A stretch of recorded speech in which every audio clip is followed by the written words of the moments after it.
مجھے چند مہینے ہوئے تھے اس اپارٹمنٹ میں آتے ہوئے، اور یہ اپارٹمنٹ ڈیفینس میں بننے والا ایک شاندار اپارٹمنٹ تھا جو کہ 15 منزلہ تھا۔ یہ اپارٹمنٹ بس دیکھنے میں ہی اپارٹمنٹ تھا، لیکن اس کے فلیٹ اندر سے کسی بنگلے سے کم نہ تھے۔ میں یہاں ایک 9ویں جماعت کے بچے کو پڑھانے جاتی تھی، کیونکہ یہ ڈیفینس کا بہترین علاقہ تھا اور عمارت بھی بہت شاندار تھی۔ وہاں رہنے والے تقریباً لوگ امیر گھرانوں سے تعلق رکھتے تھے۔ اس بچے کی ماہانہ فیس میں نے اس کی والدہ سے 25,000 مانگی تھی، اور مجھے لگ رہا تھا کہ میں نے کچھ زیادہ ہی فیس بتا دی ہے، لیکن مجھے حیرت اس وقت ہوئی جب اس کی والدہ نے کوئی بھی اعتراض نہیں کیا، فوراً حامی بھر لی۔ میں تو حیرت سے اس عورت کو دیکھنے لگی۔ میں نے انگلش میں MA کیا تھا اور وہ بچہ O لیول کا اسٹوڈنٹ تھا، لیکن پڑھائی میں اچھا نہ تھا۔ میں ناظم آباد کے ایک پسماندہ سے علاقے میں رہتی تھی۔ وہاں سے ڈیفینس جاتے ہوئے مجھے 2 بسیں بدلنی پڑتی تھیں۔ میری کوشش تو یہی تھی کہ اسی اپارٹمنٹ میں مجھے 2-3 ٹیوشنز اور بھی مل جائیں تاکہ میرے گھر کے حالات کچھ بہتر ہو سکیں۔ یہ ٹیوشن بھی میری ایک دوست نے مجھے لگوا کر دیا تھا۔ وہ اسی بچے کے اسکول کی ٹیچر تھی جہاں وہ بچہ پڑھتا تھا۔ میں تو اپنی دوست کا جتنا بھی شکریہ ادا کرتی اتنا کم تھا۔ حالانکہ میرا تعلیمی ریکارڈ بہت اچھا تھا، لیکن میرے پاس سفارش نہ تھی، اسی لیے مجھے کسی بھی اچھے اسکول میں ٹیچنگ کی نوکری نہیں ملی تھی۔ صبح کے وقت میں ایک انگلش میڈیم اسکول میں ٹیچنگ کرتی تھی، جس سے بمشکل ہی مجھے وہاں سے 25,000 تنخواہ ملتی تھی۔ میرے والد حیات نہ تھے اور میں بہن بھائیوں میں سب سے بڑی تھی۔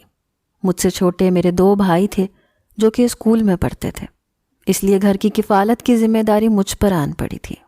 کچھ ابا کی 2 دکانوں سے کرایہ آ جاتا تھا، اور میری والدہ بھی سلائی جانتی تھی، اس لیے محلے کی عورتیں ان سے کپڑے سلواتی تھیں۔ بس یوں ہی محنت کر کے ہم اپنا گھر چلاتے تھے۔ میں بے حد خوبصورت تھی، اس لیے معمولی سے کپڑوں میں بھی اپنے حسن کی وجہ سے میں سب سے منفرد نظر آتی تھی۔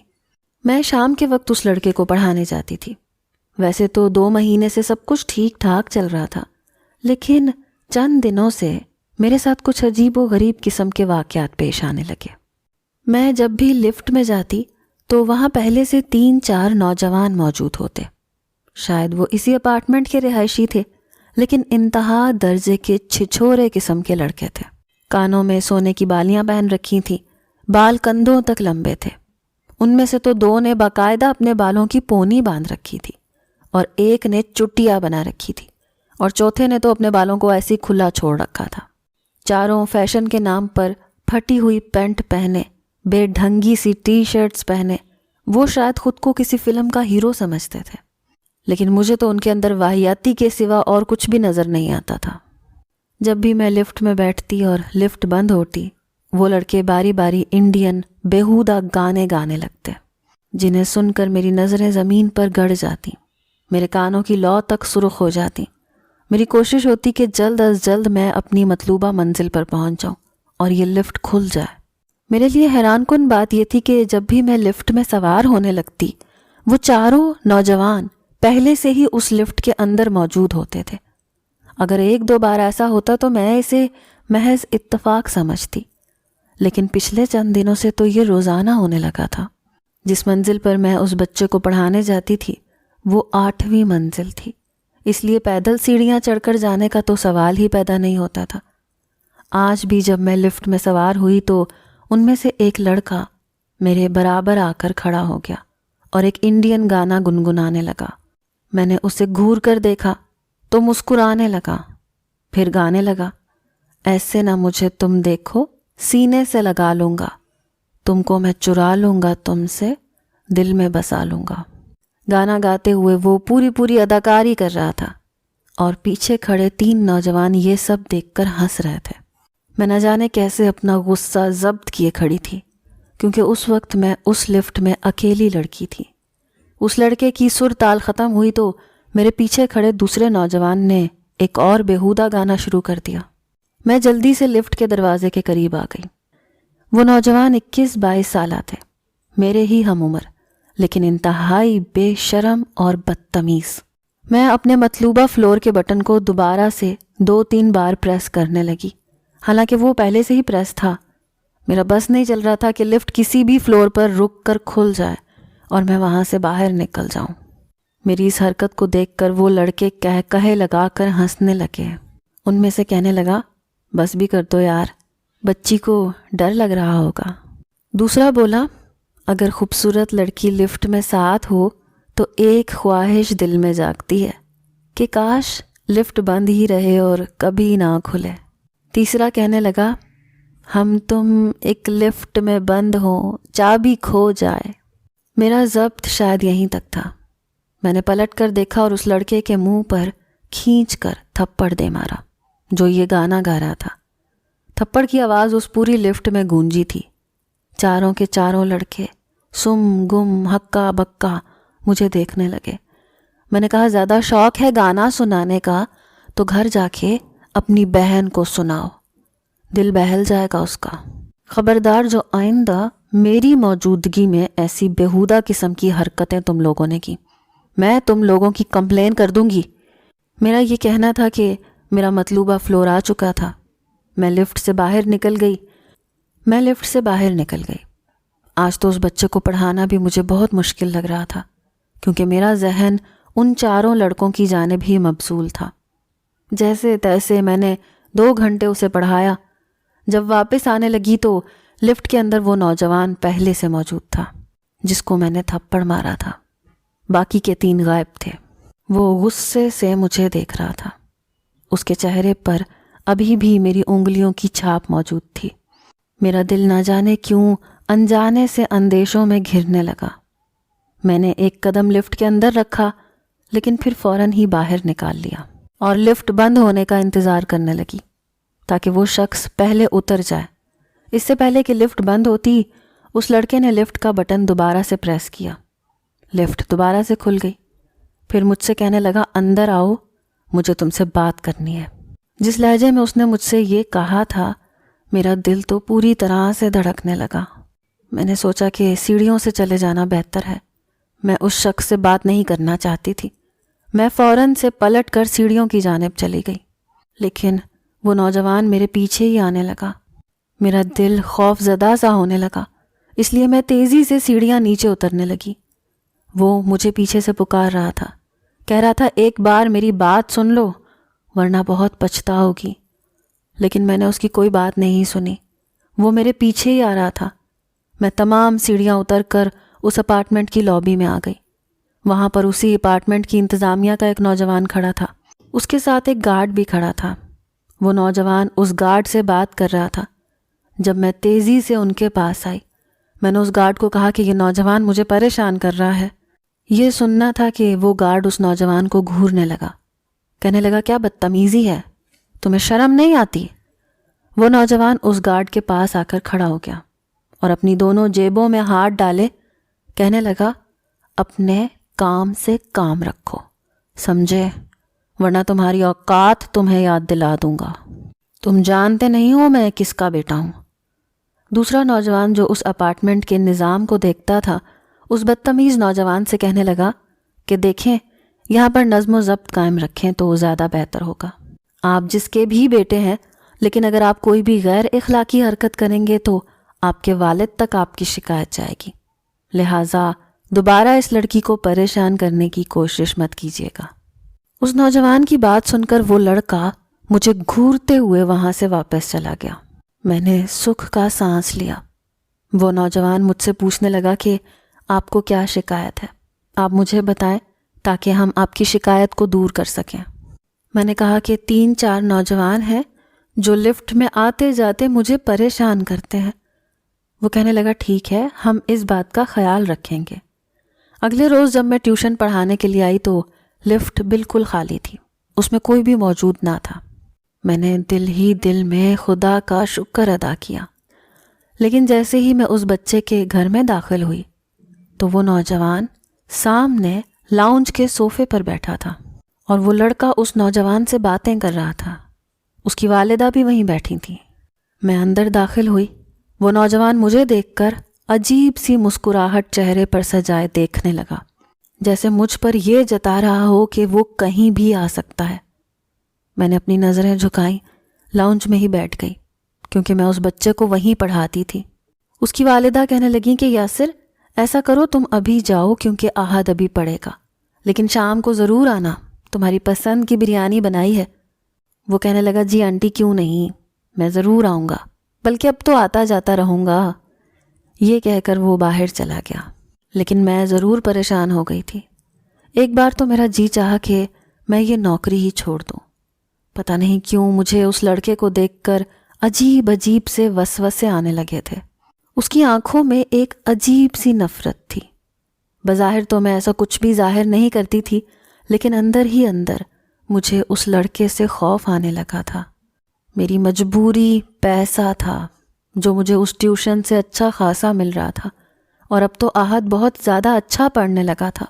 اس کی والدہ مجھ سے خوش تھیں، کہنے لگیں کہ میں نے بہت سی ٹیوشنز آہت کے بدل کے دیکھ لیے تھے، لیکن میرا بیٹا تو ڈفر کا ڈفر ہی تھا۔ لیکن تم واقعی بہت اچھی طرح سے اسے پڑھاتی ہو، اس کا کانسیپٹ کلیئر کر دیتی ہو۔ اب تو اس کے اسکول کے ٹیچرز بھی اس کی تعریف کرنے لگے ہیں۔ میں غائب دماغی سے اس خاتون کی باتیں سن رہی تھی۔ میرے ذہن میں تو اس نوجوان کی آنکھیں گھوم رہی تھیں جن میں میرے لیے نہ جانے کون کون سے جذبات تھے۔ واپسی پر جب میں لفٹ میں سوار ہوئی تو تب اکیلی تھی، لیکن ابھی ایک فلور ہی لفٹ چلی تھی کہ نیچے والے فلور پر جا کر لفٹ رک گئی۔ لفٹ کا دروازہ کھلا اور وہی 4 نوجوان لفٹ کے اندر سوار ہو گئے۔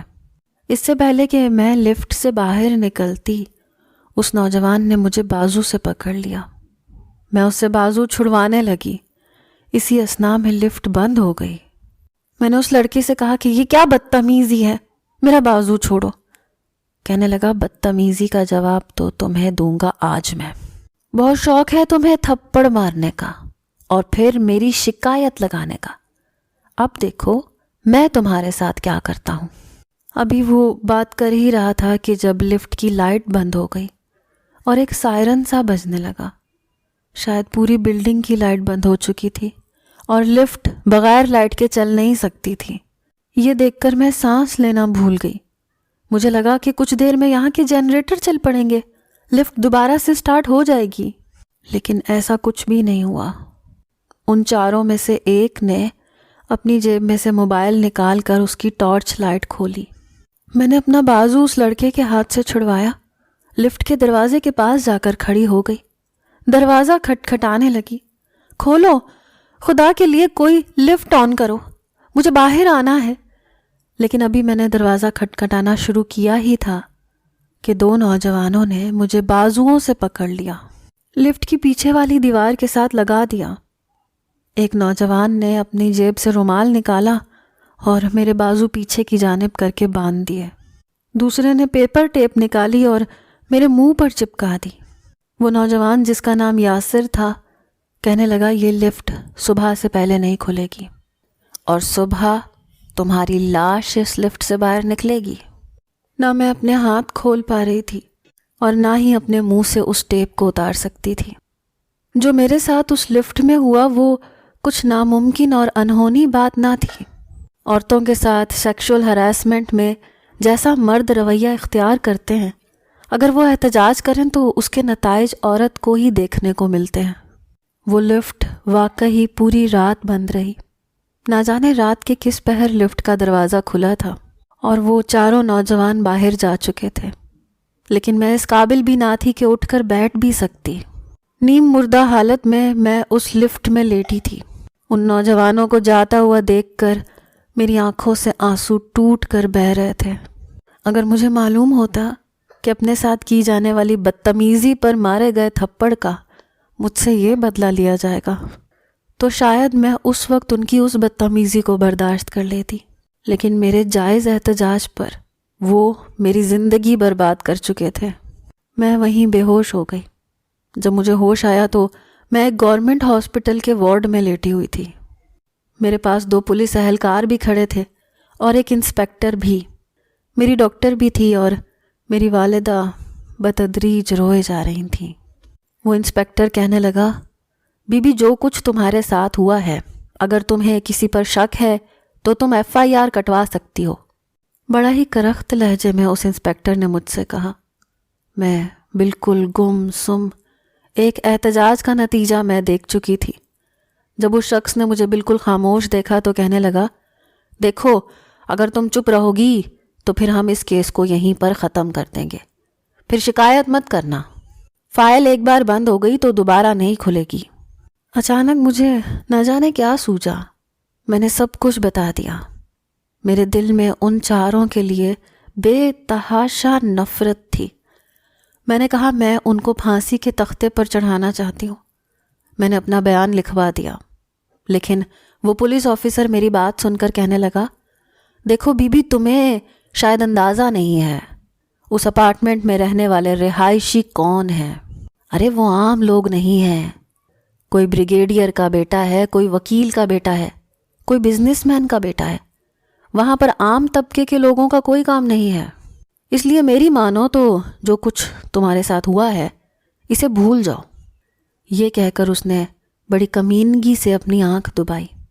چہرے پر آنے والی مسکراہٹ بھی چھپانے کی کوشش کر رہا تھا، لیکن اس کی خباثت اس کے چہرے پر صاف نظر آتی تھی۔ میری والدہ یہ سن کر خوفزدہ ہو گئی، کہنے لگی ہمیں کوئی کیس نہیں کرنا انسپکٹر صاحب۔ میں بھی اس وقت چپ ہو گئی، لیکن جو کچھ میرے ساتھ ہوا تھا میں اسے بھول نہیں پا رہی تھی۔ رات سوتے ہوئے میں چلانے لگتی، چیخنے لگتی تو میری والدہ اٹھ جاتی۔ میں بالکل پاگل سی ہو کر رہ گئی تھی۔ 2 ماہ تو مجھے اپنی ہوش ہی نہ رہی، لیکن پھر آہستہ آہستہ میں زندگی کی طرف آنے لگی۔ زندگی کیا تھی؟ موت سے بدتر سزا تھی، کیونکہ سارے محلے کو پتہ چل چکا تھا کہ میرے ساتھ کیا ہوا ہے۔ محلے کو کیا، سب لوگوں کو معلوم تھا، لیکن سب خاموش تماشائی تھے۔ مجھے اسکول کی نوکری سے نکال دیا گیا۔ میں محلے سے گزرتی تو عورتیں اور مرد مجھے دیکھ کر دھیمے لہجے میں چہمگوئیاں کرنے لگتے، مجھے نفرت اور حقارت سے دیکھنے لگتے، جیسے کہ میرا قصور ہو، حالانکہ میں بے قصور تھی۔ میں یہ جانتی تھی کہ اب کوئی بھی شخص مجھے اپنی بیوی نہیں بنائے گا، کیونکہ پورا محلہ میرے بارے میں جان چکا تھا۔ میری والدہ کہنے لگیں کہ ہم یہ گھر اور تمہارے ابا کی دکانیں بیچ کر دوسرے شہر چلے جاتے ہیں۔ میں نے کہا میں یہ جگہ چھوڑ کر کیوں جاؤں امی؟ آپ کو لگتا ہے میرا قصور تھا؟ میری ماں رونے لگی، کہنے لگی میں جانتی ہوں تمہارا قصور نہیں تھا، لیکن جس معاشرے میں ہم رہتے ہیں وہاں عورت کو ہی قصوروار سمجھا جاتا ہے۔ ان لڑکوں کو تو کچھ نہیں کہا گیا، لیکن ہم بن موت مارے گئے۔ ہو سکتا ہے شہر بدلیں تو تمہارا کوئی اچھا رشتہ آ جائے، تمہاری شادی ہو جائے، تمہارا گھر بس جائے۔ میں نے کہا اور اگر شادی کے بعد میرے شوہر کو اس بات کا علم ہو گیا تو کیا ہوگا؟ آپ نے یہ سوچا ہے؟ یہ سن کر میری ماں پھر سے رونے لگی، کہنے لگی تمہارے چھوٹے بھائی بھی محلے میں جانے سے گھبرانے لگے ہیں، لوگ ان سے عجیب عجیب سوالات کرتے ہیں۔ میں سمجھ سکتی تھی کہ اس وقت میں کس تکلیف میں تھی، لیکن میں نے ہمت نہیں ہاری، کیونکہ میرے لیے کوئی بھی لب کشائی کے لیے تیار نہ تھا۔ لیکن میرے اندر ان نوجوانوں کے لیے بدلے کی آگ بھڑک اٹھی تھی۔ میں اپنے ساتھ کی گئی زیادتی کو فراموش نہیں کر سکتی تھی۔ میں نے ابا کی وہ دکانیں بیچ دیں جن کا کرایہ ہمیں آتا تھا، اور گھر کے گزر بسر میں کچھ آسانی ہو جاتی تھی۔ کچھ میری والدہ سلائی کرتی تھیں، کچھ میں ٹیوشن پڑھاتی تھی، اسکول پڑھاتی تھی۔ ان دکانوں کو بیچ کر میں نے اپنی والدہ کو پیسے دیے اور خود میں پولیس ٹریننگ میں چلی گئی۔ ٹریننگ کے دوران جب کوئی مشکل کلاس ہوتی تو میں یہ تصور کرتی کہ میرے سامنے وہ چاروں نوجوان ہیں اور میرا نشانہ کبھی بھی نہیں چوکتا تھا۔ میں نے اپنے آپ کو پتھر کا کر لیا تھا۔ میرے وجود پر اب کسی بھی قسم کی تکلیف مجھے تکلیف نہیں لگتی تھی۔ ٹریننگ کے بعد جب میں نے ڈیوٹی جوائن کی تو میں ایک اچھی پوسٹ پر فائز تھی۔ 2 سال کی انتھک محنت کے بعد میں نے اپنا آپ منوا لیا تھا۔ کوئی بھی کیس جب میرے ہاتھ میں آتا تو میں اسے مکمل کیے بغیر چین نہیں لیتی تھی۔ میرے افسران مجھ سے بہت خوش تھے۔ ایک بار مجھے ایک ریپ کیس کے لیے بھیجا گیا۔ کالج کی لڑکی کے ساتھ 3 نوجوانوں نے زیادتی کی تھی۔ میں فوراً سے ہاسپٹل میں اس لڑکی کے پاس پہنچ گئی۔ اس کی حالت دیکھ کر مجھے اپنا آپ یاد آنے لگا۔ وہ بے تحاشا رو رہی تھی۔ اس کی ماں اور اس کا باپ بس آنسو بہا رہا تھا۔ پولیس انسپکٹر اسے ویسے ہی ڈرا دھمکا رہا تھا جیسے کبھی مجھے ڈرایا تھا۔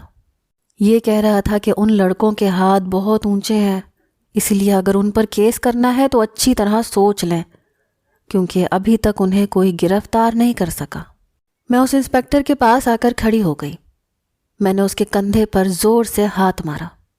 اس نے چونک کے پلٹ کر مجھے دیکھا تو سلام کرنے لگا، کیونکہ وہ عہدے میں مجھ سے جونیئر تھا۔ میں نے کہا، غلام بخش، تمہیں یہاں کس لیے بھیجا گیا ہے؟ کہ تم ان کو ڈراؤ، ہراساں کرو، تاکہ مجرم سر عام دندناتے پھریں اور مظلوموں کی پکار سننے والا کوئی نہ ہو۔ وہ کہنے لگا، میڈم جی، آپ کو نہیں پتہ، ان لڑکوں کی، ان کی سیاست، بہت پہنچ ہے ان کی۔ میں نے کہا، تم مجھے قانون مت سمجھاؤ، سمجھے؟ FIR لکھو۔ میں نے اس لڑکی سے کہا کہ میں تمہیں پورا انصاف دلواؤں گی، لیکن تم مجھے ان لڑکوں کا حلیہ بتاؤ، مجھے بتاؤ کہ وہ کون ہے۔ اس لڑکی نے ڈرتے ڈرتے ساری تفصیل بتا دی۔ اس کے والد اور والدہ بار بار یہی کہتے رہے کہ ہمیں کوئی کیس نہیں کروانا، لیکن میں نے اپنی تسلی دی کہ آپ کو آپ کی بیٹی کے ساتھ کی گئی زیادتی کا پورا انصاف ملے گا۔ میں نے جب انویسٹیگیشن شروع کی تو وہ وہی 3 نوجوان تھے جنہوں نے چند سال پہلے میرے ساتھ زیادتی کی تھی۔ اس وقت وہ 20-21 سال کے لڑکے تھے، لیکن اس بات کو 7 سال بیت چکے تھے۔ میری رگوں میں فشار خون بڑھنے لگا۔ میں نے ان تینوں کے خلاف اریسٹ وارنٹ نکلوایا اور انہیں گرفتار کر لیا۔ ان میں سے ایک کا باپ نامور وکیل تھا، دوسرے کا باپ بزنس مین تھا، اور تیسرے کا باپ سیاست کے کسی چھوٹے موٹے عہدے پر فائز تھا۔ جب میں نے ان کو گریبانوں سے کھینچ کر ہتھ کڑی لگا کر اپنے ساتھ پولیس اسٹیشن لے کر جانے لگی تو ان کے باپ کہنے لگے، تمہیں بہت پچھتانا پڑے گا، تمہارا ٹرانسفر کروا دوں گا میں۔ دوسرا کہنے لگا، تمہاری نوکری سے چھٹی کروا دوں گا۔ تیسرے کے بھی کچھ ایسے ہی خیالات تھے، لیکن میں نے کہا کہ قانون سب کے لیے برابر ہے، جاؤ جا کر عدالت میں بات کرو، تم بھی یہیں اور میں بھی یہیں، دیکھتے ہیں کہ اس بار جیت کس کی ہوتی ہے۔ میرے دل سے اب خوف ختم ہو چکا تھا۔ میں کمزور سی لڑکی نہیں رہی تھی، بلکہ اپنی اس کمزوری کو میں نے ختم کر کے طاقت میں بدل لیا تھا۔ میں ان تینوں نوجوانوں کو گرفتار کر کے جیل میں ڈال چکی تھی، ان کے خلاف FIR کٹ چکی تھی، اسی لیے بنا عدالت کے دھکے کھائے وہ لڑکے باہر نہیں جا سکتے تھے۔ میں نے اپنے آفیسر سے کہا کہ ان کا ریمانڈ میں خود لینا چاہتی ہوں۔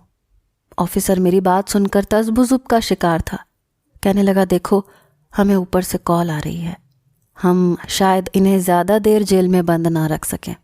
میں نے کہا کہ ہمارا مسئلہ یہی ہے، ہم پولیس والے بڑی محنت سے بھاگ دوڑ کر کے، اپنی راتوں کی نیند حرام کر کے لوگوں کو جب سکھ چین دینا چاہتے ہیں، تو انصاف دلانا چاہتے ہیں، تو یہ اوپر کی کال آ کر ہماری ساری کارکردگی پر پانی پھیر دیتی ہے۔ وہ کہنے لگے، دیکھو، تمہارا کام تھا انہیں گرفتار کرنا، وہ تم نے کر لیا، بس کل ہی انہیں بڑی جیل میں شفٹ کروانے کے بعد تمہاری ڈیوٹی ختم۔ میں نے کہا، جی ٹھیک ہے۔ اگلے روز شام کو پولیس موبائل پر ان تینوں مجرموں کو بٹھایا گیا، ان کے ساتھ 2 پولیس کے اہلکاروں کو بٹھایا گیا۔ آگے کی فرنٹ سیٹ پر میں بیٹھی تھی، میرے ساتھ ایک پولیس اہلکار اور تھا جو کہ پولیس موبائل چلا رہا تھا۔ جس جیل میں ہمیں انہیں شفٹ کرنا تھا وہ وہاں سے کافی میل دور تھی، تقریباً 2 گھنٹے کی مسافت تھی، اور بیچ میں سنسان راستہ بھی تھا۔ آفیسر نے کہا کہ دیکھو، یہ بھاگنے نہ پائیں۔ میں نے کہا، بے فکر رہیں، جب تک یہ نوجوان میرے ساتھ ہیں سوال ہی پیدا نہیں ہوتا کہ یہ بھاگ سکیں۔ میرے آفیسر نے مجھے ویل ڈن کا انگوٹھا دکھاتے ہوئے کہا کہ جاؤ، شاباش، مجھے تم پر پورا بھروسہ ہے۔ میں اس موبائل کی فرنٹ پر بیٹھ گئی۔ جب سنسان سڑک شروع ہوئی تو اندھیرا شروع ہو چکا تھا۔ میں جانتی تھی کہ کچھ دور جاتے ہی ان کو بچانے کے لیے ان کے باپوں نے کسی نہ کسی کو بھیجا ہوگا جو اندھا دھند فائرنگ کریں گے اور ہمیں مار ڈالیں گے۔ اس سے پہلے کہ وہ اپنی چال چلتے، میں نے اہلکار سے کہا کہ یہ گاڑی یہیں روک دو۔ وہ مجھے دیکھ کر حیران ہوا، کہنے لگا، کیوں میڈم صاحبہ؟ میں نے کہا، تمہیں کہا ہے نا گاڑی یہیں روک دو۔ اس نے گاڑی روک دی، میں گاڑی سے نیچے اتری، پیچھے کا تالا کھول دیا۔ دونوں اہلکار مجھے دیکھنے لگے، کہنے لگے، میڈم صاحبہ، آپ نے گاڑی یہاں کیوں کھڑی کروا دی؟ میں نے انہیں کہا مجھے اوپر سے آرڈر آیا ہے۔ پھر میں نے کہا کہ ان نوجوانوں کی ہتھ کڑیاں کھول دو۔ یہ سن کر وہ اہلکار ہتھ کڑیاں کھلوانے لگے۔ وہ تینوں نوجوان بڑے خوش باش نظر آ رہے تھے کہ ان کے باپ نے ان کے لیے کال کروائی ہے اور وہ یہاں سے فرار ہو جائیں گے۔ جیسے ہی وہ گاڑی سے نیچے اترے، میں نے کہا بھاگو، جتنا بھاگ سکتے ہو بھاگو۔ اگر تو تم لوگ میری گولی سے بچ سکے تو تم زندگی پالو گے، ورنہ انکاؤنٹر میں مارے جاؤ گے۔ یہ سن کر نوجوانوں کی رنگت اڑی تھی، مجھے دیکھنے لگے۔ میں نے کہا اتنے غور سے مت دیکھو، کہیں یہ نہ ہو تم لوگ مجھے پہچان جاؤ۔